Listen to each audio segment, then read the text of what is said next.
বাংলা সাহিত্যের বিখ্যাত কথা সাহিত্যিক শরৎচন্দ্র চট্টোপাধ্যায়ের লেখা শেষের পরিচয় উপন্যাসটি আজকের ভিডিও পর্ব 2। এখানে 3 ও 4 অংশ পাঠ করে শোনাব। 3।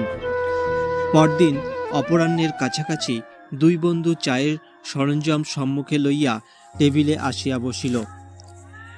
টিপটে চায়ের জল তৈরি হইয়া উঠিতে বিলম্ব দেখিয়া রাখাল চামচে ডুবাইয়া ঘন ঘন তাগিদ দিতে লাগিল। তারক কহিল, নামের মাহাত্ম্য দেখলে তো?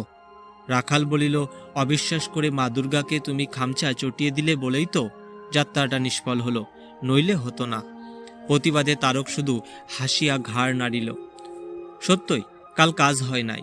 বজ্রবাবু বাড়ি ছিলেন না, কোথায় নাকি নিমন্ত্রণ ছিল, এবং মামাবাবু কিঞ্চিত অসুস্থ থাকায় একটু সকাল সকাল আহারাদি সারিয়া শয্যা গ্রহণ করিয়াছিলেন।